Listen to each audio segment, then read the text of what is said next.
Anaconda movie की शुरुआत Brazil के जंगलों से होती है। यहाँ हम एना से मिलते हैं जो अपना मिशन कंप्लीट करना चाहती है।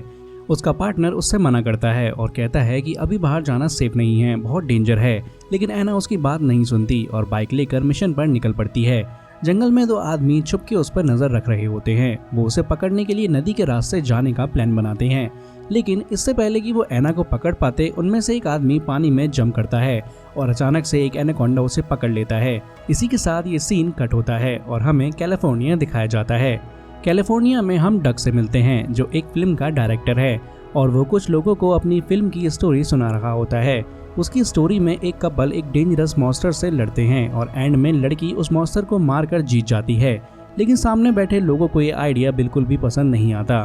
तब पता चलता है कि डग असल में एक वेडिंग फोटोग्राफर है और कपल चाहता है कि वो उनकी सिंपल और क्यूट सी वेडिंग वीडियो बनाए। डग का सपना एक्शन और क्रिएचर वाली मूवीज बनाना होता है, पर फिलहाल उसका सपना अधूरा ही रह जाता है। इसके बाद हम रोनाल्ड से मिलते हैं। रोनाल्ड हॉलीवुड में एक स्ट्रगलिंग एक्टर होता है और उसे एक मूवी में डॉक्टर का छोटा सा रोल मिलता है, लेकिन वो काफ़ी टिक्स के बाद भी अपना रोल ठीक से परफॉर्म नहीं कर पाता। इसी वजह से उसे मूवी से निकाल दिया जाता है। स्टूडियो के बाहर जाते वक्त रोनाल्ड की नज़र एनाकोंडा मूवी के पोस्टर पर पड़ती है जो 1997 के बाद दोबारा री रिलीज होने वाली होती है। फिर कहानी में 2 दिन बीत जाते हैं और हम डग के घर उसकी सरप्राइज बर्थडे पार्टी देखते हैं। पार्टी में डग के बचपन के सारे दोस्त आए होते हैं। यहीं हम रोनाल्ड को भी देखते हैं जो डग का बचपन का दोस्त होता है। पता चलता है कि बचपन में इन 4 दोस्तों का एक ग्रुप था। इन 4 में से डग और रोनाल्ड अपनी अपनी लाइफ में भी स्ट्रगल कर रहे होते हैं, जबकि बाकी 2 दोस्त कैनी और क्लेयर काफ़ी सक्सेसफुल होते हैं। लेकिन इतने सालों बाद मिलने पर भी लगता है जैसे ये सब आज भी वैसे ही क्लोज फ्रेंड्स हैं। फिर रोनाल्ड प्लान करता है कि डग के बर्थडे पार्टी पर सब मिलकर वही मूवी देखेंगे जो उन चारों ने हाई स्कूल के टाइम पर खुद बनाई थी। उस मूवी में रोनाल्ड हीरो होता है और उसे एक क्रिएचर से फाइट करनी होती है। क्रिएचर का रोल कैनी ने प्ले किया होता है जो बाकी 3 दोस्तों पर अटैक करता है। रोनाल्ड कहता है कि वो अपने दोस्तों को कुछ भी होने नहीं देगा और गन उठाकर क्रिएचर को शूट कर देता है। इस तरह वो अपने दोस्तों को बचा लेता है और मूवी हैप्पी एंडिंग के साथ खत्म होती है। सब लोग मूवी देखकर काफ़ी खुश हो जाते हैं। अब रोनाल्ड चाहता है कि ये सब दोबारा वही पुराना एक्सपीरियंस फील करें और एक मूवी बनाएं बिल्कुल पहले जैसी। इसके लिए वो डग के लिए एक बड़ा सरप्राइज भी लाता है। रोनाल्ड एनाकोंडा नोवेल सीरीज के एक नोवेल के कॉपीराइट्स खरीद चुका होता है। पहले भी एनाकोंडा नोवेल्स पर मूवीज बन चुकी होती हैं और ये चारों ही एनाकोंडा फ्रेंचाइज के बड़े फैंस होते हैं। इसलिए रोनाल्ड का प्लान होता है कि ये चारों मिलकर एक लो बजट एनाकोंडा मूवी बनाएं। ये आइडिया सबको पसंद आता है, लेकिन प्रॉब्लम ये होती है कि कॉपीराइट्स लेने के बाद रोनाल्ड के पास मूवी बनाने के लिए पैसे नहीं बचते। वो अपने दोस्तों को सजेस्ट करता है कि चारों मिलकर लोन लेते हैं और मूवी बनाते हैं, लेकिन डग अपनी फैमिली को सपोर्ट करता है, इसलिए उसे लगता है कि लोन लेने से उसके घर पर फाइनेंशियल प्रेशर आएगा। इसी वजह से वो इस आइडिया से मना कर देता है। रोनाल्ड उसे फोर्स नहीं करता और उसके डिसीजन का रिस्पेक्ट करता है। फिर घर जाकर डग देखता है कि उसका बेटा वही मूवी देख रहा होता है जो डग ने अपने स्कूल टाइम में बनाई थी। उसका बेटा बोलता है, डैड आप इतने अच्छे डायरेक्टर हो, आप एक नई मूवी क्यों नहीं बनाते। डग की वाइफ भी उसे एनकरेज करती है कि वो अपना पैशन फॉलो करे। फिर डग अपनी वाइफ से रोनाल्ड का आइडिया डिस्कस करता है और पूरा दिन बोरिंग काम करने के बाद फाइनली डिसाइड करता है कि वो रोनाल्ड के साथ मूवी बनाएगा। और उसके हाँ बोलते ही सब लोग मूवी की प्रिपरेशन शुरू कर देते हैं। ये लोग बैंक से लोन अप्लाई करते हैं और प्लान बनाते हैं कि ब्राज़ील के जंगलों में जाकर मूवी शूट करेंगे और शूट के लिए उन्हें एक सांप चाहिए होता है जो बिल्कुल एनाकोंडा जैसा दिखे या फिर असली एनाकोंडा हो। इसीलिए यहाँ कैनी अपने कॉन्टैक्ट यूज करता है और एक आदमी को बुलाता है जो सांप पालता होता है। वो आदमी एक बहुत ही स्कैरी सांप ले आता है जो देखने में बिल्कुल एनाकोंडा जैसा लगता है। उसे देखकर रोनाल्ड बहुत डर जाता है क्योंकि मूवी में हीरो होते हुए उसे इसी सांप से फाइट करनी होती है। जॉब बताता है कि ये सांप जहरीला नहीं है क्योंकि ये असली एनाकोंडा नहीं है। असली एनाकोंडा जंगल के अंदर होता है। ये सुनकर रोनाल्ड थोड़ा रिलैक्स हो जाता है और शूट के लिए रेडी हो जाता है। सीन फिर कट होता है और हमें दोबारा एना दिखाई देती है, वही लड़की जो मूवी के स्टार्ट में थी। वो अभी भी उन लोगों से बचकर भाग रही होती है जो उसका पीछा कर रहे होते हैं। एना नोटिस करती है कि वो लोग बोट से भी उसके पीछे आ गए हैं। तब वो एक याच की चाबियां चुरा लेती है और वहां से भाग निकलती है। ये याच असल में रोनाल्ड के ग्रुप ने अरेंज की होती है ताकि वो अमेज़न रेन फॉरेस्ट के अंदर जाकर अपनी मूवी शूट कर सके। एना उन लोगों से झूठ बोल देती है कि वही उनकी ड्राइवर है। इस तरह वो अपने पीछे पड़े लोगों से बच जाती है और उनके साथ वहां से निकल जाती है। ये लोग स्नेक को भी अपनी याच के अंदर शिफ्ट कर देते हैं, लेकिन जब स्नेक का बॉक्स रखा जाता है तब वो थोड़ा डैमेज हो जाता है। सब लोग उस जगह पहुंच जाते हैं जहां मूवी की शूटिंग होनी होती है। रोनाल्ड और क्लेयर के काफ़ी सीन्स शूट होते हैं और सब लोग काफ़ी इंजॉय करते हैं। रात हो जाती है और जब रोनाल्ड सो रहा होता है तब उसे किसी चीज़ की रेंगने की आवाज़ सुनाई देती है। जैसे ही वो बेड के पास देखता है वहाँ एक बहुत बड़ा एनाकोंडा होता है। रोनाल्ड जोर से चिल्लाता है और सब लोग तुरंत वहाँ आ जाते हैं। फिर थोड़ी देर बाद पता चलता है कि वो असली एनाकोंडा नहीं था बल्कि वही स्नेक था जो अपने केज से बाहर आ गया था। सब लोग जॉ को डांटते हैं और वो पूरे ग्रुप से माफ़ी मांगता है क्योंकि केज चेक करना उसकी रिस्पॉन्सिबिलिटी थी। वो सबको प्रॉमिस करता है कि आगे से स्नेक किसी को परेशान नहीं करेगा। अब अगला दिन आता है और आज रोनाल्ड को उसी स्नेक के साथ शूट करना होता है। रोनाल्ड बहुत ज़्यादा डरा हुआ होता है। सीन में उसे स्नेक को हाथों से पकड़ना होता है और क्लियर के साथ डायलॉग्स बोलने होते हैं। डर की वजह से वो ना डायलॉग सही से बोल पाता है और ना ही सीन कंप्लीट कर पाता है। घबराहट में वो स्नेक को पानी में फेंक देता है और स्नेक बोट के नीचे लगे फैन से टकरा जाता है और वहीं मर जाता है। इस बात से सब लोग बहुत दुखी हो जाते हैं। रात को वो बचे हुए स्नेक की बॉडी को जला देते हैं और उसकी आत्मा के लिए प्रे करते हैं। उसी वक्त एना को उसका एक दुश्मन देख लेता है और वो अपने लीडर को बताने ही वाला होता है तभी उसकी बोट पर एक एनाकोंडा अटैक कर देता है। एनाकोंडा उसे पकड़ लेता है और जकड़ कर मार देता है। फिर सीन वापस रोनाल्ड की बोट पर आता है।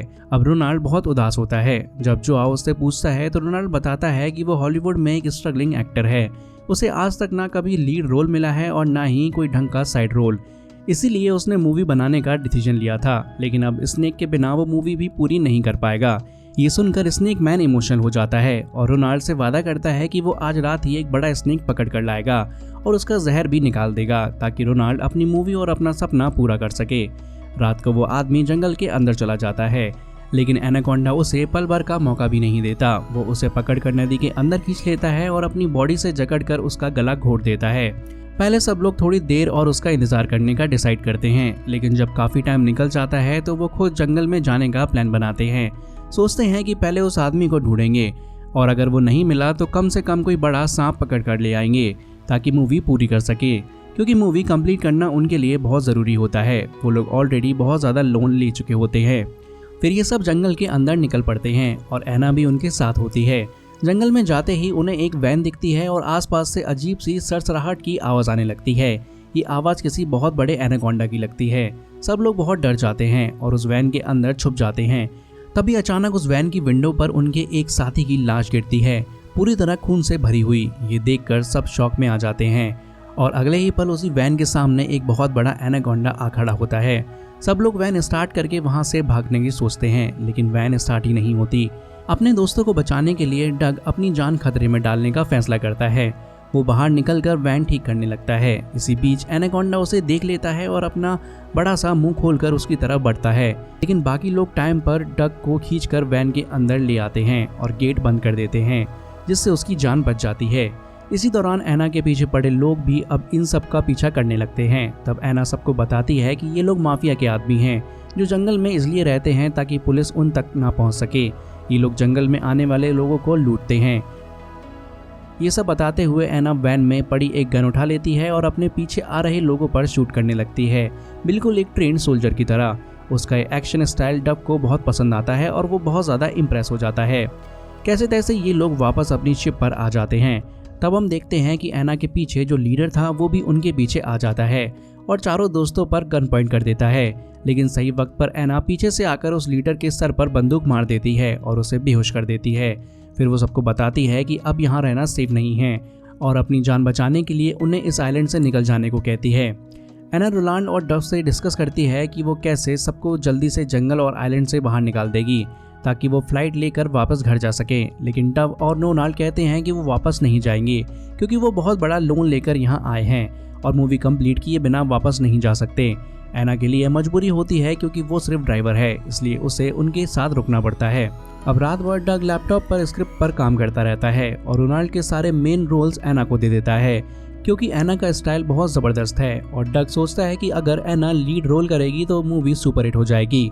सुबह होते ही डग नई स्क्रिप्ट सबको दिखाता है और बताता है कि एना को लीड रोल इसलिए दिया गया है ताकि मूवी ऑस्कर के लिए नॉमिनेट हो सके, क्योंकि जब लीड रोल एक लड़की का होता है और वो एक्शन करती है तो ऑस्कर के चांसेस ज़्यादा होते हैं। सबको नई स्क्रिप्ट का आइडिया काफ़ी पसंद आता है। रोनाल्ड और क्लेयर पूछते हैं कि उनका रोल क्या होगा। डग बताता है कि तुम दोनों जंगल में खजाना ढूंढने जाते हो, तुम्हारे पीछे एनाकोंडास पड़ जाते हैं और फिर एना तुम सबको बचा लेती हो। आइडिया पसंद आने के बाद सब लोग शूटिंग शुरू कर देते हैं और डग एना के बहुत सारे सीन्स शूट करता है। ये देखकर रोनाल्ड और क्लेयर को गुस्सा आता है क्योंकि डग अपने ही दोस्तों पर ध्यान नहीं दे रहा होता। उन्हें लगता है कि एना के इतने सीन्स शूट हो जाने के बाद उनका रोल बहुत छोटा रह जाएगा, लेकिन डग कहता है कि वो ये सब मूवी के हिट होने के लिए कर रहा है। एना के रियल स्टंट्स स्क्रीन पर ज़्यादा नेचुरल लगेंगे और मूवी को सक्सेसफुल बनाएंगे। ये बातें सुनकर रोनाल्ड और भी ज़्यादा गुस्से में आ जाता है और डग से नाराज हो जाता है। वो कहता है कि ये आइडिया उसका था और डग इस तरह उसका आइडिया यूज़ नहीं कर सकता। तभी वो लोग देखते हैं कि उनके पास से एक बहुत बड़ी शिप गुजरती है जिसमें काफ़ी फेमस हॉलीवुड एक्टर्स होते हैं। ये शिप स्पेशली शूटिंग के लिए रेडी की गई होती है और इस पर एनाकोंडा का पोस्टर लगा होता है। अब यहीं पर रोनाल्ड का झूठ सबके सामने आ जाता है। जिस नोवेल और मूवी राइट्स की वो बात कर रहा था वो असल में सोनी कंपनी के पास होते हैं और वही लोग असली मूवी बना रहे होते हैं। ये जानकर रोनाल्ड के 3 दोस्त बिल्कुल टूट जाते हैं क्योंकि उन्होंने अपना सब कुछ इस मूवी पर लगा दिया होता है। सब रोनाल्ड पर गुस्सा होते हैं, लेकिन रोनाल्ड कहता है कि अगर ये आइडिया ना दिया होता तो उनकी लाइफ कभी चेंज ही नहीं होती। इस बात पर बहस और बढ़ जाती है और गुस्से में रोनाल्ड अकेला वहाँ से निकल जाता है।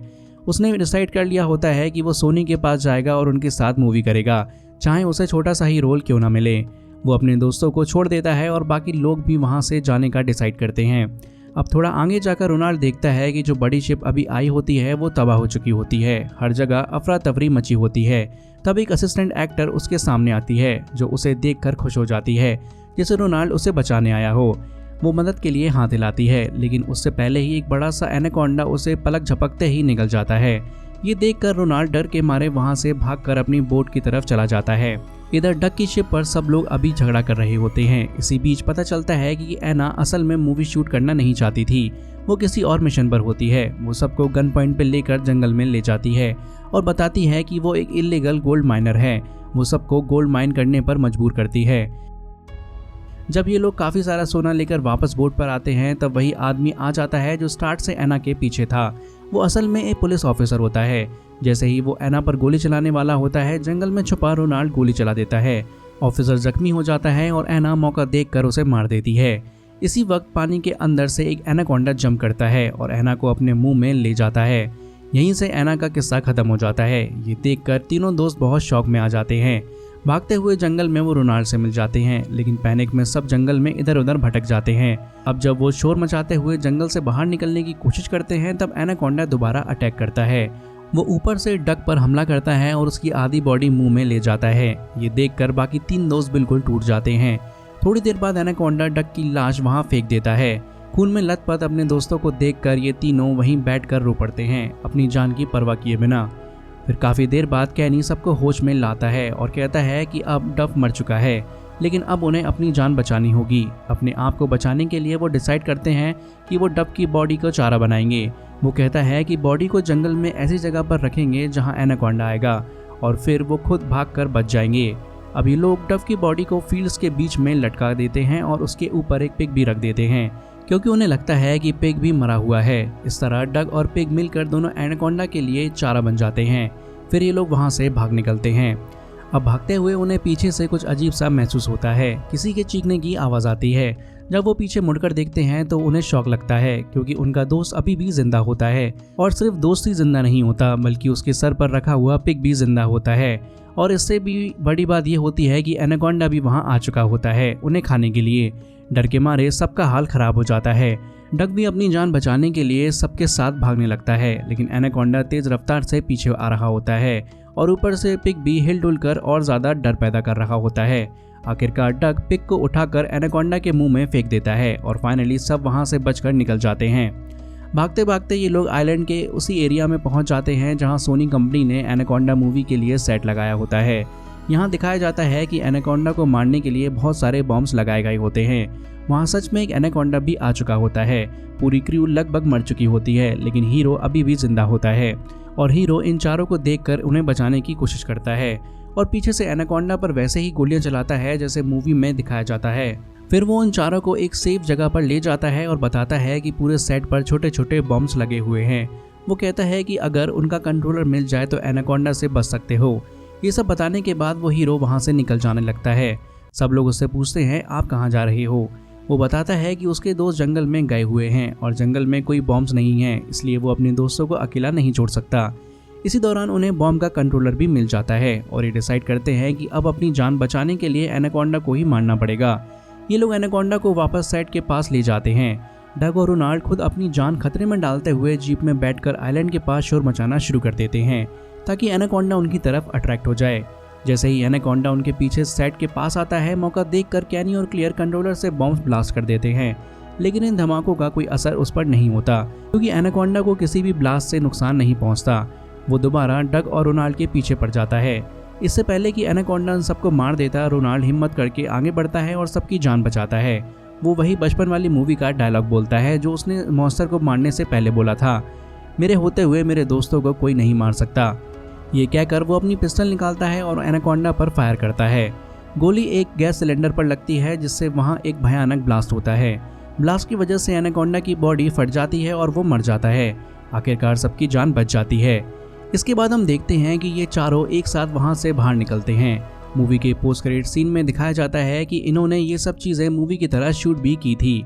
डग अपनी मूवी सिनेमा में रिलीज करता है जिससे सब ने काफ़ी पैसा कमाया और मूवी को अवार्ड्स भी मिलते हैं। इस मूवी के बाद इन सब की ज़िंदगी बदल जाती है। उनके पास पैसा आ जाता है।